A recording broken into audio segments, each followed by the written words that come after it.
বন্ধুরা, সোমার রান্নাঘরে সবাইকে শুভেচ্ছা। দেখো আজকে বিকেলে টিফিনে বানিয়েছি সুইট কর্ন পাস্তা। কর্নটার পাস্তাটা একটু হালকা সিদ্ধ করে নিয়েছিলাম আর বাটার দিয়ে করেছি, তেল কিচ্ছু দিই না, বাটার গার্লিক দিয়ে করেছি।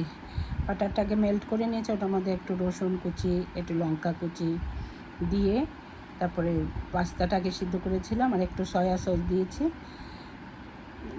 আর টমেটো সস দিয়েছি। এই দিয়ে একটু মশলাটা একটু হওয়ার পরে, রসুনটা ভাজা হওয়ার পরে সিদ্ধ করা কর্ন আর